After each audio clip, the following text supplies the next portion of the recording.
చోట దేవుని యొక్క వాక్యాన్ని మనం ధ్యానం చేసుకుందాం. సమూయేలు మొదటి గ్రంథము పాత నిబంధన పాఠ్య పుస్తకంలోని సమూయేలు మొదటి గ్రంథము 3వ అధ్యాయము 12వ వచనాన్ని చదువుకుందాం.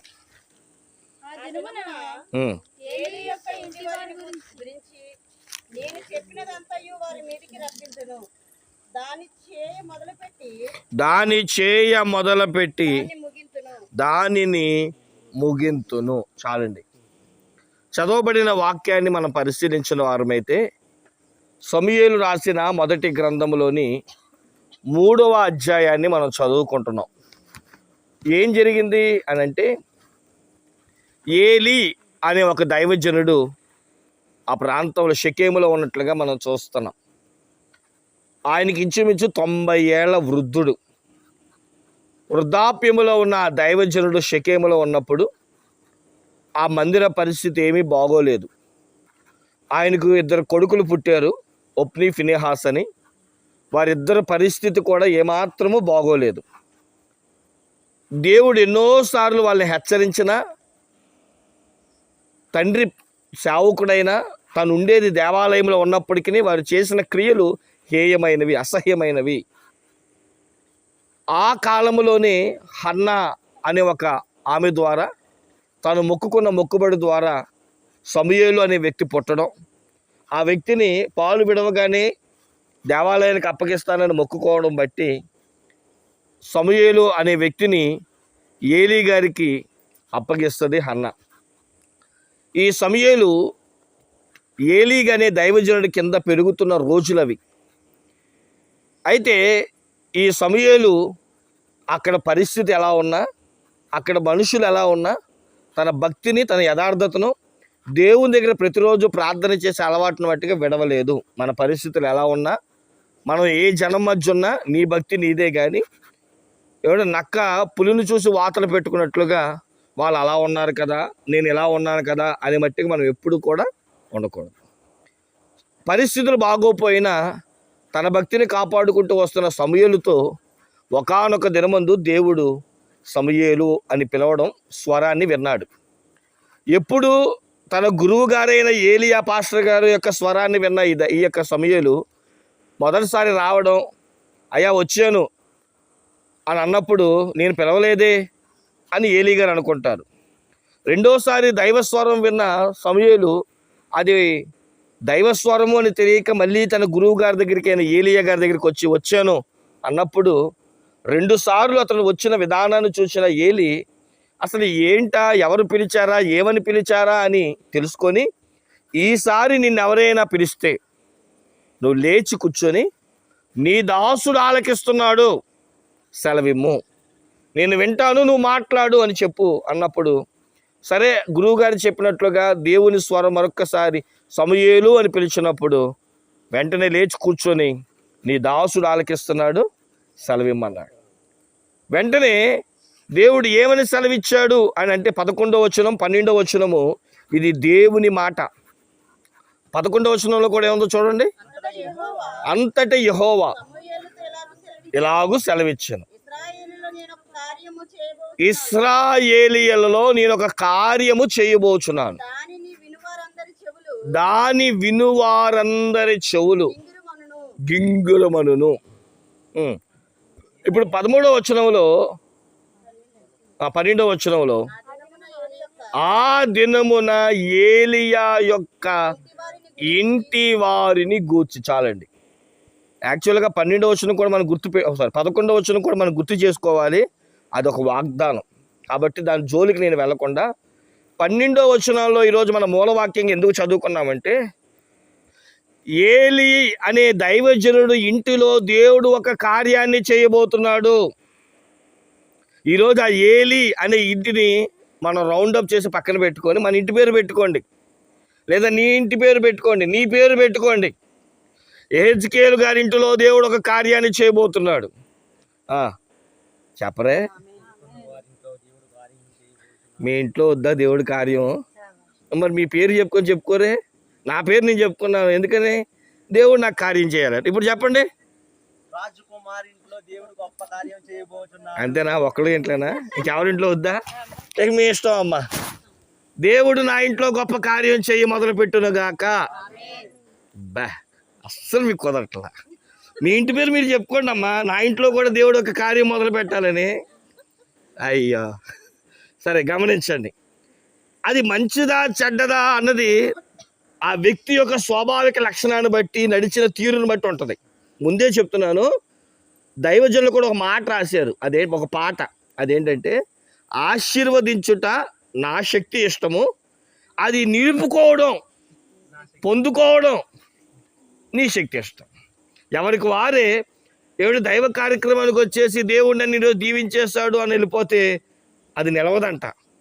ఆ దీవించినట్లుగా మనం నడుచుకుంటే అది అలా ఉండిపోద్దంట, లేకపోతే జారిపోద్దంట. అందుకనే దేవుడు కూడా ఏమన్నాడు, లూకాసు వారు ఇప్పుడు అక్కర్లేదు, ప్రతి ఇద్దరిద్దరు వేసి ఆ ఇంటికి పంపించు. యేసయ్య చెప్పాడు. అక్కడికి వెళ్ళిన తర్వాత, దైవజనుడా నీ పాదధూళి దులుపు, ఆ ఇల్లు సమాధానకర్త అయిన దేవునికి యోగ్యమైతే దేవుడు అక్కడ ఉంటాడు. లేదా ఆ పాస్టర్ గారి వెనకాలే వచ్చేస్తాడు దేవుడు. నేను మీ ఇంటికి రావడం ఏమండి, నేను వచ్చినట్టు కాదు, మీ ఇంటికి వస్తా. మీ ఇల్లు దేవునికి తగినట్లుగా ఉందనుకోండి, సమాధానకర్త అక్కడే నిలిచిపోతాడు.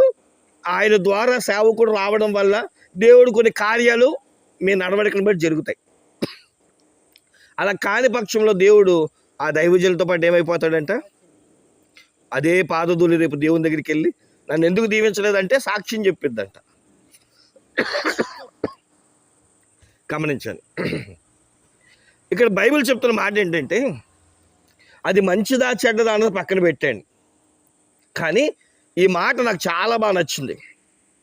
ఎందుకో దేవుడు ఈ ఈదులగొండ ప్రాంతంలో ఒక ఇంటిని గురించి మాట్లాడుతూ, ఫలానా వారింటిలో నేను కార్యము చెయ్యడం మొదలు పెట్టాను అని అంటే అయిపోయేది.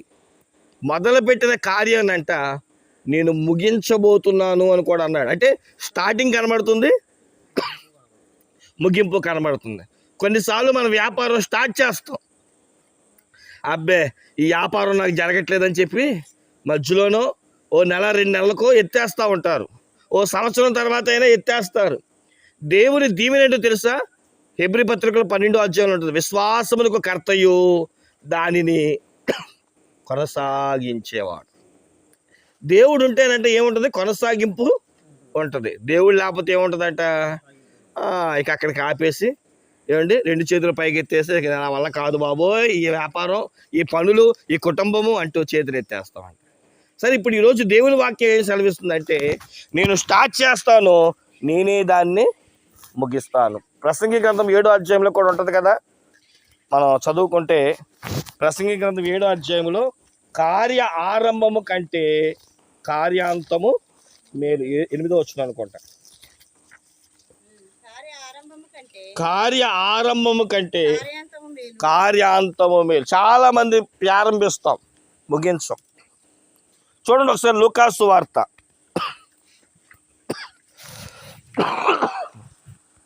14వ అధ్యాయం 28వ వచనం కాడి నుంచి చదివితే, ఇది మనుషులు మొదలు పెడితే ఎలా ఉంటుందో చూద్దాం. ఇక్కడ 14వ అధ్యాయం 28వ వచనం కాడి నుంచి, మీలో ఎవడైనను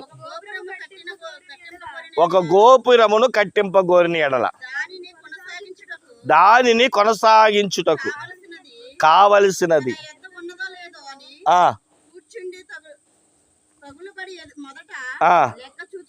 లెక్క చూసుకొనడా, చూచుకొనని ఎడల దాన్ని పునాది వేసి కొనసాగింపలేక పోయినందున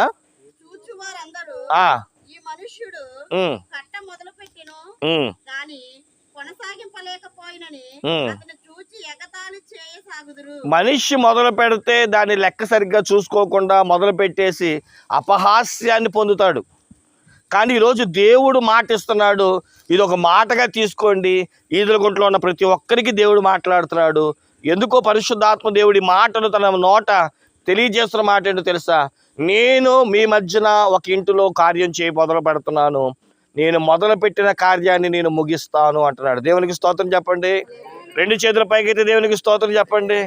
అసలు ఇంతకీ దేవుడు ఏం మొదలు పెడుతున్నాడో తెలిస్తే అది మన దేవుడు మన జీవితకాలం అంతా కూడా దాన్ని దేవుడు రానున్న దినాలు ఎలా ముగిస్తాడో అర్థం. అసలు ముందు స్టార్టింగ్ ఏంటో తెలిస్తే ఎండింగ్ ఏంటో తెలుస్తుంది. దేవుడు ఒక 3 మొదలు పెడతాను అని బైబిల్ గ్రంథంలో రాశారు. చాలా ఉన్నాయి, కానీ నా సమయానికి కొద్ది ఒక 3 విషయాలు మీ ముందు పెట్టి ముగించేస్తాను. ద్వితీయోపదేశ కాండము 2వ అధ్యాయము 25వ వచనాన్ని చదువుకుందాం. నేడు నేను నీ వలన భయము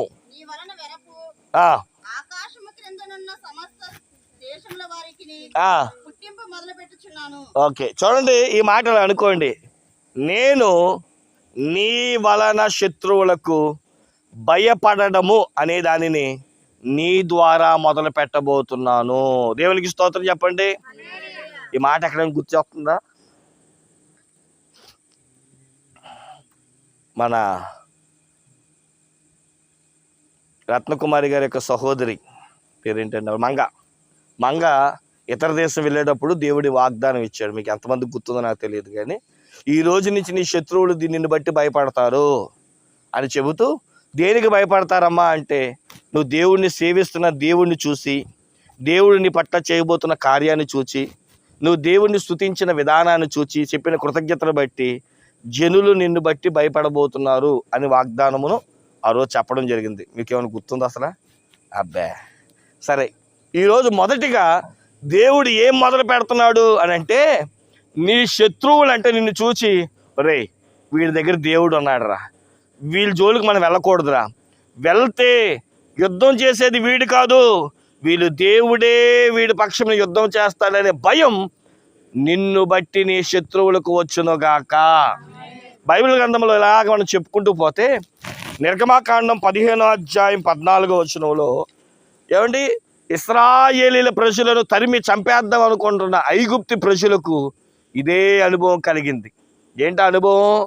ఏమండి, 600 యుద్ధ రథాలు వేసుకొని వెళ్ళిన ఐగుప్తీయులు యెహోవా దేవుడు మేఘస్తంభముగా, ఏమండి దీపస్తంభముగా వీళ్ళ మధ్య నిలబడినప్పుడు యుద్ధము చేసేది వీరు కాదు, వీరు దేవుడే మనతో యుద్ధం చేస్తున్నాడని 15వ అధ్యాయం 14వ వచనం చదవండి ఒకసారి.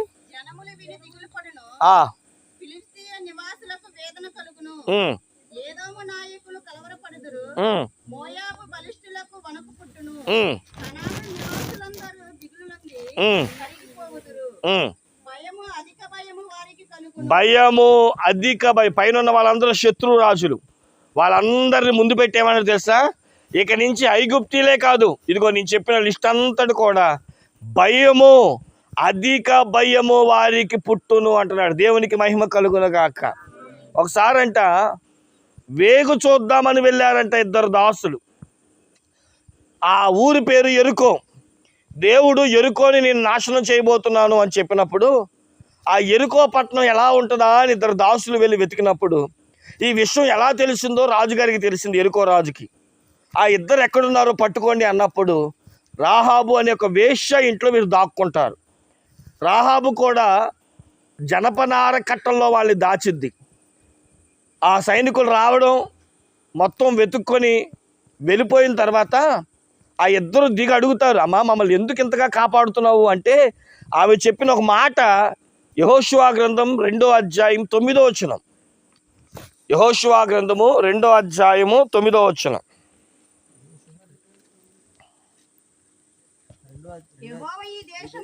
యెహోవా ఈ దేశమును మీకు ఇచ్చుచున్నాడనియు మీ వలన మాకు భయము పుట్టుచున్నది. మీ భయము వలన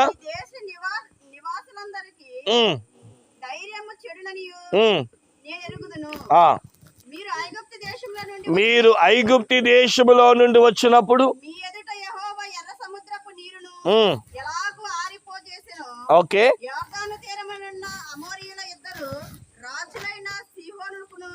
గోగుకును మీరేమి చేసితిరో అనగా మీరు వారిని ఎలాగ నిర్మూలన చేసితిరో ఆ సంగతి మేము వింటిమి.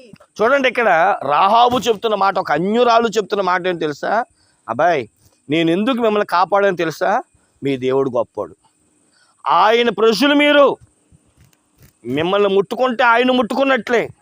నేను విన్నాను, నేను చరిత్రను గమనించాను. ఐగుప్తీ దేశంలో నుండి వచ్చినప్పుడు ఎర్ర సముద్రం దగ్గర కాచి కాపాడిన దేవుడు, ఎరుకో దగ్గరికి వచ్చినప్పుడు అద్భుతాలు చేసిన దేవుడు, తన ప్రజలను ఎలా కాపాడుకున్నాడో నేను విన్నప్పుడు, నేనే కాదు, ఈ ఎరుకో పట్టణస్తులందరి గుండె నీరైపోయి ధైర్యము చెడిపోయింది. అందుకనే ఎరుకో రాజు ఎందుకు మీరు వస్తున్నారంటే భయపడ్డారు తెలుసా? భయము వారిని ఆవరించింది. అమ్మో, ఇంకేమైనా ఉందా? ఏమిటి తర్వాత యెహోషువ గ్రంథం 6వ అధ్యాయంలో కూడా ఎప్పుడైతే ఎరుకో పట్టణానికి ఇశ్రాయేలీలు వచ్చారో వెంటనే ఏం చేశారు? వారు కొన్న గేట్లు మూసేసుకొని వారు లోపల దాక్కున్నారు. ఎందుకంటే ఈ జనం వస్తే వీరి వెనకాల ఎవరు వస్తారని? దేవుడే కదిలి రాబోతున్నాడని. ఈరోజు ఎందుకో ఈ మాటలు చెప్తున్నాను, పరిశుద్ధాత్మ దేవుడు చెప్పబోతున్నాడు. ఈ రోజు నుంచి ఈదులకొండ ప్రాంతంలో ఏ కుటుంబం అయితే దేవునికి నమ్మకంగా, ఏ కుటుంబం అయితే దేవుని యొక్క ప్రార్థన జీవితాన్ని కలిగి జీవిస్తారో ఆ కుటుంబానికితో ఆ రోజు సమూయేలుతో మాట్లాడిన దేవుడు ఈరోజు తన దాసుడు నాడు చెప్తున్నాడు, వెళ్ళి ప్రకటించు, ఏలియా ఇంటిలో నేను ఒక కార్యాన్ని చేయడం మొదలు పెడుతున్నాను. అది ఏ కార్యమో మనకు అనవసరం, కానీ అది మొదలు పెడుతున్నాను, దాన్ని ముగిస్తాను. ఒకవేళ ఏలియా మంచోడు అనుకోండి, ఇదిగో దేవుని వాగ్దానం చేస్తున్నాడు, నేను ఆ జనులకు లేదా ఆ శత్రువులకు భయాన్ని కలగజేస్తున్నాను. వీళ్ళు చూడగానే వణుకు పుట్టేటట్లుగా, వీళ్ళు చూడగానే భయం కలిగేటట్లుగా, నీరు కారిపోయేటట్లుగా, నీరసించిపోయేటట్లుగా. ఇక వీళ్ళు మొదలెట్టారా, సక్సెస్ వీరి వెనకాలే ఉంటుంది, విజయం వీరి వెంటే ఉంటుంది. ఒకసారి అంట మీరు యెహోషువ గ్రంథాన్ని 9వ అధ్యాయం ఇంటికి ఇలా ఓపికగా చదువుకోండి. ఇంచుమించు మోషే గారు అంత పెద్ద యుద్ధం చేయలేదు, కానీ యెహోషువ 14 మంది రాజుల మీద యుద్ధం చేసి కానాన్ దేశానికి వెళ్ళాడు. ఈ 14 మంది రాజుల్లో ఒక 7 రాజులు కానానీయుల్లోనే ఉన్నారు, అంటే ఆ దేవుడు ఇస్తానన్న దేశంలోనే ఉన్నారు. వాళ్ళు ఏం చేశారో తెలుసా? ఎరుకోలో జరిగిన సంఘటనలు, పలానా చోట్ల జరిగిన సంఘటనలు విని ఏం చేద్దాం అని చెప్పి ఒక దేశం వారంట ఒక నిర్ణయం తీసుకున్నారంట. అదేంటో తెలుసా? మన బట్టలు తీసి, బాగా చిరిగిపోయి నలిగిపోయి ఉన్న మాసిన బట్టలు తీయండి వాళ్ళు వేసుకున్నారంట. బాగా అరిగిపోయిన చెప్పులు తీసుకున్నారంట. బాగా ఎండిపోయిన రొట్టెలు తీసుకొని బ్యాగులో వేసుకొని ఏదో కొన్ని రోజుల నుండి నడుచుకుంటూ వెళ్తున్నట్టుగా ఒక నీరసించిన బాటసారులుగా ఏమండి ఇశ్రాయేలీల మీదుగా వెళ్తున్నారు. యెహోషువని చూచి వారు, అయ్యా మేము చాలా దూరం నుంచి వస్తున్నాం అని చెప్పి, ఇదిగో బట్టలు చూడండి, ఇదిగో చెప్పులు చూడండి అని అబద్ధపు మాటలు మాట్లాడి, ఏం లేదయ్యా మీరంట గొప్ప జనం అంట, మేము విన్నాము, మీరు మా దేశానికి వచ్చినప్పుడు మా దేశాన్ని పాడు చేయకండి అయ్యా అంటే, మేము మీ దేశానికి ఎందుకు వస్తాం, మీరు ఎక్కడెక్కడ కాదంటున్నారు కదా, ఎక్కడి నుంచో వచ్చాను అంటున్నారు కదా, సరే మాట ఇస్తున్నాం, కాదయ్యా ఒట్టేయ్యా, అయ్యా బాబు మేము ఒట్టేయకూడదురా, కాదయ్యా ఒట్టేయండి అయ్యా, సరే దేవుని పేరట ఒట్టేస్తున్నాం, మీ దేశానికి మేము రాము, వచ్చినా మిమ్మల్ని చంపము, కాబట్టి మిమ్మల్ని వదిలేస్తాము అన్నప్పుడు ఏమండి వాళ్ళు వెళ్ళిపోయారంట. 2 రోజుల తర్వాత తెలిసిన వాళ్ళు ఏంటో తెలుసా? వాళ్ళు ఎక్కడోలో కాదంట, ఆ ఊరు పక్కనోలేనంట. వాళ్ళ దగ్గరికి వెళ్ళి ఎందుకు ఈ పని చేశారు అంటే చూడండి వాళ్ళు ఏమంటున్నారు. యెహోషువ గ్రంథము 9వ అధ్యాయము 24వ వచనం. అందుకు వారు యెహోషువను చూచి, మీ దేవుడైన యెహోవా సమస్త దేశమును మీకిచ్చి మీ ఎదుట నిలవకుండా ఈ దేశ నివాసులు అందరినీ నశింపచేయనట్లు తన సేవకుడైన మోషేకు ఆజ్ఞాపించునని మీ దాసులకు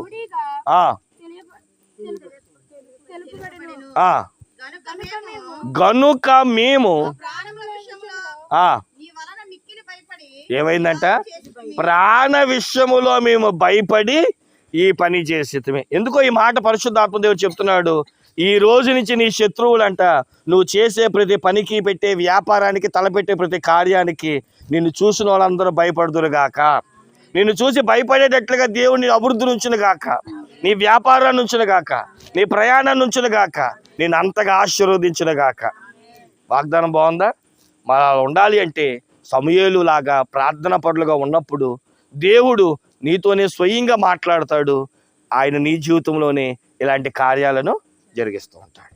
ఆయన ఏం మొదలు పెట్టబోతున్నాడు అంటే, నిన్ను చూచిన శత్రువులు, నీ మీదకి లేవాలనుకున్న శత్రువులు వీడి జోలికి వెళ్ళకూడదని. ఏమండి, దావీదు విషయంలో మనందరికీ తెలుసు కదా, పొట్టోడు ఈడేం చేస్తాడు అనుకున్నారు, కానీ యుద్ధం ఎవరిదంట? యెహోవాది. అందరు ఆశ్చర్యపోయారు, అన్నలు ఆశ్చర్యపోయారు, తండ్రి ఆశ్చర్యపోయాడు, రాజు ఆశ్చర్యపోయాడు, చంపడానికి వచ్చిన ఆ యొక్క గొలియాతు కూడా ఆశ్చర్యపోయాడు. ఎందుకంటే పొట్టోడు అతను ఎత్తులో సగం కూడా లేడు. గొలియాత్ అంటే ఇంచుమించు 10 అడుగులంట. అలాంటి అడుగులు దావీదంట 5 అడుగులు కూడా లేడంట. అలాంటి 5 అడుగులు కూడా లేని వ్యక్తి 10 అడుగుల వ్యక్తిని చిన్న గొలక రాయితో ఏం చేశాడంటే, నున్నని రాయితో కొట్టి చంపాడు. తన కత్తితోనే తాన్ని చంపినప్పుడు దేవుడు ఎలాంటి కార్యాలు చేయగలడు? అక్కడ బైబిల్ ఉంటుంది, ఫిలిష్తీయులు అందరూ భయపడి పారిపోయారంటండి ఒక్క వ్యక్తిని చంపితే. అందుకని దేవుడు అంటాడు, నీ ద్వారా దేవుడు ఒక కార్యం చేయడం మొదలు పెట్టబోతున్నాడు. నీ ఒక్క సక్సెస్ చాలు, నీ చుట్టుపక్కల వాళ్ళందరూ దేవుడు నీ పక్షంలో ఉన్నాడని నిన్ను చూసి భయపడి అనేకులు దేవుడిని మహిమపరిచే రోజు రాబోతుంది. అట్టి భాగ్యము దేవుడు మనకు అనుగ్రహించును గాక. ఇక రెండవది, దేవుడు ఏం మొదలు పెట్టబోతున్నాడు చూడండి. యెహోషువ గ్రంథం 3వ అధ్యాయం 7వ వచనం. అప్పుడు యెహోవా యెహోషువతో ఇట్లా నేను మోషేకు తోడయుండునట్లు నీకును తోడయుందును, ఇశ్రాయేలీలందరూ ఎరుగునట్లు నేడు వారి కన్నుల ఎదుట నిన్ను గొప్ప చేయ మొదలు పెట్టేదను. మనందరికీ తెలుసు, యెహోషువ గ్రంథం 3వ అధ్యాయం అనగానే యెరికో యొక్క నీటి ప్రవాహం మనకు తెలుస్తుంది. ఏమండి, మోషే కాలంలో ఉన్నప్పుడు ఎర్ర సముద్రం అడ్డొచ్చింది. దేవుడు ఎర్ర సముద్రాన్ని ఏమండి కర్ర చూపించి పాయలు చేయించాడు. మరి యెహోషువ కాలంలో మోషేకి తోడై ఉన్నట్లుగా దేవుడు యెహోషువకి ఎందుకు తోడుగా ఉంటానంటున్నాడంటే, యెరికో అనే ఒక నది ఉందంట. ఆ నదికి నీటి ప్రవాహం ఎక్కువ. చూడడానికి చిన్న బోధులా కనబడుద్ది, కానీ అడుగు పెడితే దాన్ని లాక్కుంటుంది. దాని ప్రవాహం అంట మనుషులు కొట్టుకొని తీసుకెళ్ళిపోగలదంట. ఇప్పుడు అందులో అడుగు పెట్టడానికి అందరూ భయపడుతున్నారు. ఆ ప్రవాహాన్ని చూసి భయపడిపోతున్నారు. చిన్న బోధే, చిన్న కాలవే, కానీ దాటలేకపోతున్నారు. అప్పుడు యెహోషువ దేవునికి ప్రార్థన చేస్తే దేవుడు ఏమన్నాడు తెలుసా? నిన్ను అందరి ముందు గొప్ప చేస్తాను. మోషేకి దేవుడు ఎలా తోడుగున్నాడో నిన్ను అలా తోడుగా ఉంచుతానని చెప్పి, నువ్వు చేయాల్సిన పని ఏంటో తెలుసా? నిన్ను గొప్ప చేయాలంటే ముందు దైవజనులను ముందు పెట్టు. దైవజనుల యొక్క భుజం మీద యెహోవా మందసాన్ని పెట్టు. దైవజనుడు మొదటి పాదము యొర్దాను నదిలో పెట్టేటట్లు చెయ్యి. ఏమైందంట? యొర్దాను నది ఆవల నుండి ఏవల వరకంట ఏమైపోయింది? నీటి ప్రవాహం ఆగిపోయింది. ఇశ్రాయేలీల ప్రజలంట నీటి ప్రవాహంలో ఆరిన నేల మీద యెరికో యొక్క నదిని దాటుకుంటూ వెళ్ళిపోయారంట. దేవునికి మహిమ కలుగును గాక. ప్రియమైన దేవుని బిడ్డలారా, ఎప్పుడు దేవుడు మొదలు చేస్తా అన్నాడు తెలుసా? ఇదిగోండి, దైవజనులను ఎవరైతే ముందు పెట్టుకొని దైవ కార్యక్రమాలు చేస్తారో. కొన్నిసార్లు కొన్ని కార్యక్రమాలకి ఎవరొద్దు మనకి? అమ్మో, అయ్యగారు వచ్చారంటే, ఒక అయ్యగారు అంటున్నారులే, పాస్టర్ గారు కనబడ్డారంటే 100 ఎగిరిపోద్దంట. ఎంత ఎగిరిపోద్ది? నిజమేనా? మాట్లాడరాడు మా అయ్యగారికి టీ ఖర్చు, అయ్యగారికి కానుక ఖర్చు, అన్ని ఖర్చులే. ఆలోచన చేయండి ప్రియులారా, దేవుని బిడ్డలారా. ఏమో అది మీరు ఎంత బాధ అనుభవిస్తున్నారో నాకే తెలియదు, కానీ సరదాగా మాట చెప్తాను. ప్రియమైన దేవుని బిడ్డలారా, గమనించండి. దేవుడు యెహోషువని ఎప్పుడు గొప్ప చేస్తా అన్నాడు తెలుసా?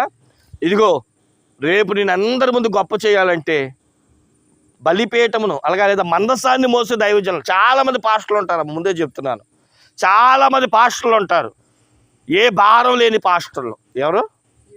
వాళ్ళ భుజం మీద ఏముండదు, వాళ్ళకి ఏముండదు, సంఘాలు ఉండవు, వాళ్ళకి భారం ఉండదు. చాలామంది అంటున్నారు, ఎందుకండి పాస్టర్ గారు మీరు అంత ఖర్చు పెట్టి సభలు పెడుతున్నారు? ఏం తెలుస్తుంది వాళ్ళకి భారం? ఒక సేవకుడు భారం ఏమో తెలుస్తుంది, ఒక ఆత్మల భారం ఏం తెలుస్తుంది? బైబిల్ చెప్తున్న మాట ఏంటి తెలుసా? భారము మోసే సేవకుడికే బాధ్యతలు అప్పగిస్తాడు. భారం మోసే ఏ సేవకుడైతే భారాన్ని మోస్తాడో వారి ద్వారా దేవుడు అద్భుతాలు చేస్తూ ఉంటాడు. సంఘానికి ఎవరి సేవకుడికి భారం ఉండాలి, అలాంటి సేవకుడి యొక్క భారం కింద ఉన్న ప్రతి జనుల కంటే దేవుడు గొప్ప చేస్తాడంట, విజయాన్ని ఇస్తాడంట. దేవునికి స్తోత్రం చెప్పండి. సరే, దేవుడు అన్నాడు, ఇదిగో ఆ యొక్క యాజకులను ముందు పెట్టు, వాళ్ళ యొక్క భుజాల మీద ఏముండాలి తెలుసా? మందసం ఉండాలి. ఆ దైవజనుడు పాదము యొర్దాను నదిలో పెట్టినప్పుడు ఏకరాశిగా నిలిచిపోయినట్లు అద్భుతం చేస్తా. అప్పుడు ఏమనుకుంటారో తెలుసా? ఇదేంటరా యాజకుడు ముందు పెట్టాడా, ఇంతవరకు మాకు ఈ విషయం తెలియలేదే అని చెప్పి, ఎవరిది ఆలోచన? యెహోషువాదా? గ్రేట్ అని యెహోషువానంట గొప్ప చేయడం మొదలు పెడతాడంట. దేవునికి స్తోత్రం చెప్పండి. మన జీవితంలో దేవుడు మన జీవితంలో మొదలు పెడతాడంటే గొప్ప చేయి మొదలు పెడతాడంట. డబ్బు పెట్టి మనల్ని గొప్ప చేస్తాడని చెప్పట్లేదు, ఆస్తి ఇచ్చి గొప్ప చేస్తాను అంటలేదు. ఈరోజు చాలామంది గొప్పోళ్ళు అయిపోయాము అని అంటే ఏమనుకుంటారు? ఇల్లు కట్టాము, గొప్పోళ్ళు అయిపోయాం, పొలాలు కొన్నాము, గొప్పోళ్ళు అయిపోయాం.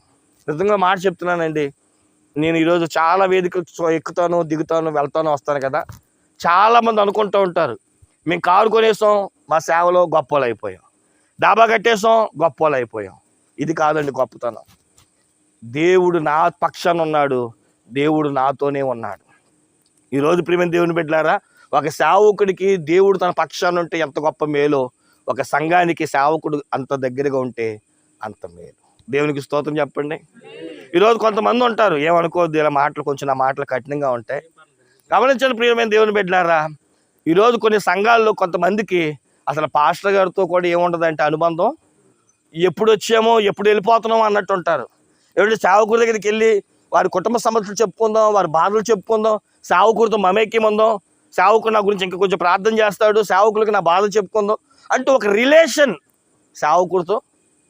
కొన్నిసార్లు ఇలా అంటున్నాను, తప్పుగా అనుకోకండి, కొంతమంది పేర్లు కూడా సేవకుడికి తెలియవు. కారణం ఏంటంటే, ఏది ఎక్కడ వచ్చి సమస్య చెప్పుకునే వారు ఎక్కడున్నారు? ఏమిటి బాధను వెళ్ళబుచ్చుకొని కాసేపు సేవకుడి దగ్గర కూర్చొని ఆయన మాటలు వినేవారు ఎంతమంది ఉన్నారు? ఈరోజు సేవకుడి దగ్గర కూర్చోవడం చాలా కష్టమైపోతుంది చాలామందికి. దైవజనులు నోటి మాట వినాలి, వారితో కొంతసేపు మేము గడపాలి మందిరంలో. ఈరోజు మందిరానికి ముందు వస్తున్నారో లేదో తెలియదు, కానీ ఆమెనంటే మట్టుకు పారిపోయే లిస్టులో మట్టుకు సంఘాలు చాలా చోట్ల ఉన్నాయి.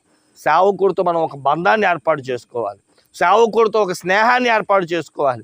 నిన్ను గూర్చే సేవకుడు నీ విషయాన్ని తెలియాలి.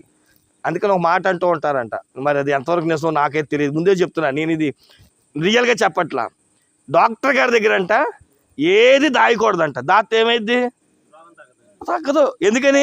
నువ్వు చెప్తేనే కదా ఏమిస్తాడు? మందు ఇస్తాడు. అలాగే సేవకుడి దగ్గరికి వచ్చినప్పుడు అంట నీ సమస్య ఏది దాయకూడదంట. ఎందుకని? చెబితేనే కదా ప్రార్థన చేస్తావు. ఈరోజు చాలామంది ఏం చెప్పరు, చెప్పుకోరు. దైవజనుడు వాటి విషయం ప్రార్థన చేయడు, మాకు తెలియదు, మరి ఏం చేస్తాం, ప్రార్థన చెయ్యం, సమస్యలాగే ఉండిపోతుంది. ఒక డాక్టర్ దగ్గర ఏదైతే దాయకూడదో సేవకుడి దగ్గర కూడా మీ సమస్యను దాచుకోదు. ఒకవేళ అంత కావాలైతే సేవకుడిని తండ్రిగా భావించండి. సేవకుడు ఇది బయటికి చెప్పకుండా మీ మనసులో ప్రార్థన చేయండి అని చెప్పండి. ఒకవేళ అందరు సేవకులు అలా లేకపోతే ఏమంటే నువ్వే ప్రార్థన చేసుకో, తప్పులేదు. ఎందుకంటే సేవకుడు తెలిస్తే నాలుగు చోట్ల చెప్పి నేను ఏడిపిస్తాడు, లేదంటే నిన్ను ఎక్కిరిస్తాడని ఒకవేళ అనిపిస్తే తప్పులేదు, అది దేవుడు చూసుకుంటాడు. కాబట్టి ప్రియమైన దేవుని బిడ్డలారా, ఒక విషయం చెప్తున్నాను. ఒకటి, శత్రువులు ఎదుట నిన్ను గొప్ప చేయడం, లేదా శత్రువులు నిన్ను చూసి భయపడడం దేవుడు మొదలుపెట్టేటట్లు చేస్తా అన్నాడు.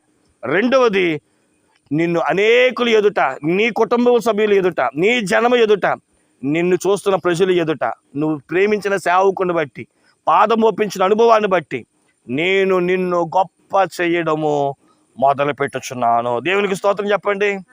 యోషువ గ్రంథం 4వ అధ్యాయము 14వ వచనంలో కూడా ఈ మాట రాశాడు. 4:14. ఆ దినమున యెహోవా ఇశ్రాయేలీలందరినీ అందరి ఎదుట గొప్ప చేసెను గనుక వారు మోషేను గౌరవపరిచినట్లు. చూసారా, గొప్ప చేస్తే ఏముంటుంది తెలుసా? గౌరవప్రదం వస్తుంది. గౌరవానికి డబ్బు అక్కర్లా, గౌరవానికి ఆస్తి అక్కర్లా. దేవుణ్ణి దైవజనులు మనం అలా పట్టుకుంటే చాలు, ఏమొస్తుంది చెప్పండి? ఆటోమేటిక్గా గౌరవం వచ్చేస్తుంది. ఇది మనుషులు ఇచ్చే గౌరవం కాదు. నేను ఒక్కోసారి అనుకుంటా ఉంటాను, ఏం చేశానని నన్ను ఇంత దేవుడు ఇంత గొప్ప చేశాడు, నేను ఏమైనా ఆస్తి సంపాదించానా, నా సంఘం ఏమైనా పెద్దదా, లేదంటే నేను ఏమైనా ఈ పెదపాడు మండలంలో ఏమైనా గొప్ప ఉన్నా నేను అనుకుంటా ఉంటాను ఒక్కోసారి అండి. ఇంతమంది సేవకులకి నేను ఒక ట్రెజరర్ని, ఇంతమంది సేవకులకి నన్ను దేవుడు ఒక హోదాలు కమిటీలో పెట్టాడు అన్నప్పుడు అసలు నా సంఘం ఎంత, నేనెంత, నా బతుకు ఎంత అనిపిస్తూ ఉంటుంది కొన్నిసార్లు. కానీ ఒక విషయం అంటే గట్టిగా నేను చెప్పగలను, అక్కడ ఉన్న ప్రజలు ఏం చూశారయ్యా అంటే నన్ను చూడాల. మరి ఎవరిని చూశారు? యెహోవా నా పక్షాన ఉండడం. అందుకే నేను నా గురువు గారు అన్నప్పుడు నేను ఖచ్చితంగా పాదాభివందనం చేస్తాను. నా గురువులు ఎవరైనా సరే, నాకు విద్య నేర్పే వాళ్ళైనా, నాకు సహకరించే వాళ్ళు ఎవరైనా సరే తప్పులేదు, నేను వారి ఎదుట మోకరిస్తా. కారణం ఏంటి అంటే వాళ్ళు నాకు విద్య నేర్పుతున్నారు, వారు నా కొరకు ప్రార్థన చేస్తున్నారు. నాకంటూ ఒక ఆత్మీయ తండ్రిగా ఉన్నప్పుడు వారి దగ్గర నేను ఎంతో గౌరవప్రదంగా ఉంటాను. మా దైవజనులు ఎవరైనా మన దగ్గరకు వస్తే ఒకవేళ మీరైనా వదిలేస్తారేమో కానీ నేను వారి వెళ్ళేదాకా కూడా ఏమండి వాళ్ళు వెంటే ఉండి వాళ్ళకి ఏ ఇబ్బంది కలగకుండా వారు ఎలాగైతే గౌరవంగా వచ్చారో తిరిగి అలాగే గౌరవం పంపేదాకా నా కాలు చేతులు ఆడడం అనమాట. కాబట్టి గమనించండి. ఎందుకంటే ఈరోజు మనకి ఎవరున్నా లేకపోయినా, ఒకటి దేవుడు, రెండవది లోకంలో మనకు విద్యను దేవుణ్ణి పరిచయం చేసిన మన గురువు గారిని మట్టికి ఎప్పుడు గురువుగారు అనకూడదు, ఎవరన్నాలంటే దైవజనుల మట్టికి మనము విడిచిపెట్టుకోకూడదు. అమ్మగారు అంటూ ఉంటారు, ఎందుకంటే నా పాస్టర్ గారు మీరు అలాగా ఆయన పిలిస్తే గబుక్కుని ఎందుకు ఒంగుని ఉంటారు? అది గౌరవం. నా దైవజనుడికి నేను గౌరవం ఉంటే మనుషులు చూడక్కర్లా, ఎవరు చూస్తారు? దేవుడు చూస్తారు. ఒకవేళ వాళ్ళందరూ అనుకుంటారు ఎందుకంటే మీరు అంత ఇది, నేను ఇక్కడ మీకు పెద్దోడినేమో, ఆయన దగ్గర ఎప్పుడు నేను చిన్నవాడిని. గురువు గారి దగ్గర మనం ఎంత డబ్బు ఉన్నా సరే గురువే, విద్యార్థి. కాబట్టి దేవుడు మనల్ని గొప్ప చేయాలి అంటే ఈ విషయం. మొదటిది, శత్రువులు మనల్ని చూసి భయపడతారు. రెండవది, దేవుడిని గొప్ప చేయడం మొదలు పెడతాడు. మూడో మాట చెప్పి ముగించేస్తాను. న్యాయాధిపతుల గ్రంథం 13వ అధ్యాయం 25వ వచనం. ఈ మాట చెప్పి ముగించేసుకుందాం.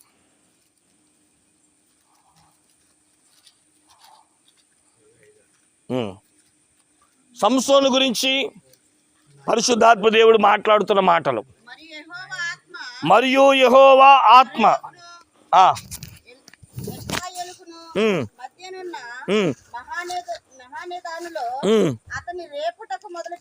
అతనిని రేపుట మొదలు పెట్టాడు. పరిశుద్ధాత్మ దేవుడు అంట సంసోనును రేపుట మొదలు పెట్టాడంట. సంసోను పుట్టిందే ఏమండి ఫిలిస్తీన్లకు వ్యతిరేకంగా, కయ్యానికి దేవుడు లేపాడు.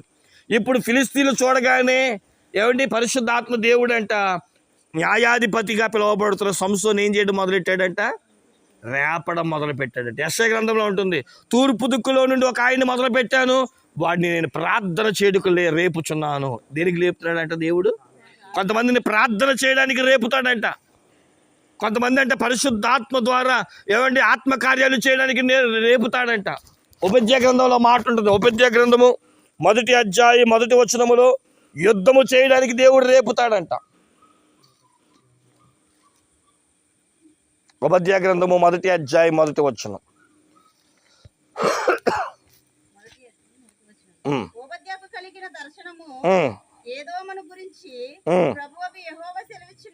ఎదోము అనగా ఏసావు ఏమండి చిక్కుడుకాయ కూర కోసం తన జ్యేష్ఠత్వాన్ని వదులుకున్నాడు. అలాగే తండ్రి దగ్గర నుంచి దీవెన పొందుకోవడానికి ఆలస్యం చేసిన ఏసావు వంటి భ్రష్టుడు, శరీరానుసారమైన వ్యక్తిని వాళ్ళ మధ్య దేవుడు ఉండడానికి ఇష్టపడ్డాడు. అందుకని దేవుడు అంట వాళ్ళ మధ్య యుద్ధానికి రేపుతున్నట్లుగా బైబిల్ చెప్తుంది. కాబట్టి ప్రియమైన దేవుని బిడ్డలారా, ఈరోజు మనం రేపబడాలి. రేపబడ్డం అంటే అర్థం ఏంటో తెలుసా? పురుగొల్పబడాలి. రోషము తెచ్చుకోవడానికి పురుగొల్పబడాలి. దేవుడు అంట ఈ మూడోది ఏంటో తెలుసా? నిన్నంట రేపడం మొదలు పెడుతున్నాడంట. ఈరోజు ఈ మే నెలలో మన వాగ్దానం కూడా అదే. జకర్యా గ్రంథం 9వ అధ్యాయంలో నేను నిన్ను రేపడం మొదలు పెడుతున్నాను, శూరుడా ఖడ్గము ప్రయోగించినట్లు నేను నిన్ను ప్రయోగిస్తాను. జకర్యా 9:13 ఈ నెల వాగ్దానం. గుర్తుందా? మర్చిపోయారు. చదువుకుందాం, చదువు ముగించేసుకుందాం. జకర్యా గ్రంథం 9:13 యూదా వారిని నాకు విల్లుగా ఉంచుచున్నాను, చేయుచున్నాను. సియోను నీ కుమారులను.